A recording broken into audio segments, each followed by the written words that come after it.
Hello, everyone. I unequivocally deny the allegations that I licked windows, and that is the reason why I'm in this isocube. I shall be apparently confined to this space for the near future. Omegon is lucky I still only inhabit this limited shadow body, and do not have my true form, or otherwise it would not be so easy to contain me. But anyway, we bide our time. I have a mix of videos that I could have made today, but I felt it necessary to keep up with the news first and foremost, and then save other video ideas for other times, like during the weekend or early in the week. And today, I want to talk about protests. National protests. For those of you outside of the United States, our First Amendment states the following. Congress shall make no law respecting an establishment of religion, or prohibiting the free exercise thereof, or abridging the freedom of speech, or of the press, or the right of the people peaceably to assemble, and to petition the government for a redress of grievances. Many of you may notice that the first word in this states that this deals with Congress. Due to the adoption of the 14th Amendment and several tests against the Supreme Court, several amendments have been applied to the states as essentially saying that states may not abridge these fundamental rights either. This poses a very unique situation, as several states also have rules that can be brought up in the time of national emergencies, or state emergencies for that matter. We have seen those played out during this pandemic. Governors across the United States have exercised their powers to close businesses, restrict movement, and to impose authoritarian threats on the citizens of their respective states. The most egregious version of this authoritarianism is most recently exemplified by two instances in particular. Kentucky governor announces state will record license plate information of church attendees, impose mandatory quarantine.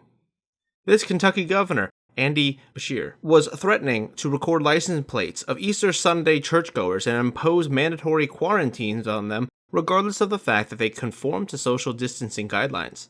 This ended up being shot down by a judge that said, no, absolutely not, you cannot do this. So thankfully for Christians, that judge spoke and passed a judgment, a temporary restraining order, denying the state of Kentucky from preventing churchgoers from attending or from facing state repercussions.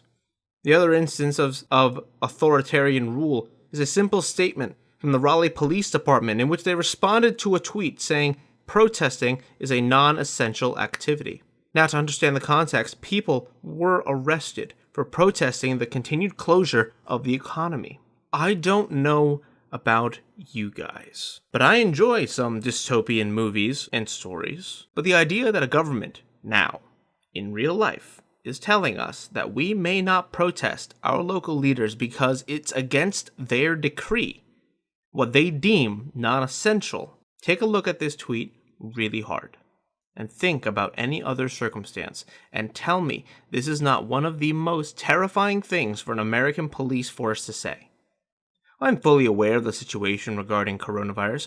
I'm very well aware of the risk imposed by a global pandemic, but this is wrong. This tweet alone deserves to be protested, and it appears like enough straws have been laid upon the camel's back, because we are seeing more and more protests as each day passes. From CNN, protests are popping up across the U.S. over stay-at-home restrictions. Protesters gathered in several state capitals this week to voice their opposition to stay-at-home orders issued to slow the spread of the novel coronavirus. Michigan, Ohio, Kentucky, North Carolina, and Utah, states led by both Republican and Democratic governors, have all seen protests in recent days, as people grow more concerned about the economic fallout of the coronavirus pandemic. In Michigan, protesters in Whitmer's state, Governor Whitmer, that is, crowded the streets of Michigan's capital on Wednesday by staying in their cars. The action, dubbed Operation Gridlock by its organizers, choked Lansing with traffic for miles. Whitmer has extended the state's stay-home order through April 30th. It includes restrictions like prohibiting most people from traveling between residences unless they're taking care of a relative or dropping off a child. The Michigan Nurses Association issued a statement calling the protest irresponsible and saying it sends exactly the opposite message that nurses and healthcare professionals are trying to get across. We are begging people, please stay home. Kentucky. Protesters also demonstrated in the Kentucky capital of Frankfort, where Governor Andy Beshear, a Democrat, had to speak over the noise during a news briefing Wednesday. Utah. One group protested in Washington County, Utah, where they declared Utah Republican Governor Gary Herbert's restrictions unconstitutional, CNN affiliate KSL reported Wednesday. North Carolina. A group of protesters gathered in Raleigh, North Carolina on Tuesday, a demonstration that was in direct violation of Democratic Governor Roy Cooper's executive order, according to the Raleigh Police Department. Ohio. In Columbus, Ohio, demonstrators also gathered outside the State House, where they were overheard during Governor Mike DeWine's briefing on Monday, CNN affiliate WSYX reported. These are all states that CNN reports on in this article. I skipped most of the correspondences spoken by protesters in each of these scenarios because I do not believe that they are relevant to the point I am making. These governors have a tough job. They must decide how best to lead their people. There is an invisible enemy, as some have put it, that is quite literally testing the whole world in almost every category. Liberties and freedom are one of those things being tested. Some places are failing more than others. I bring you back to the Raleigh Police Department tweet.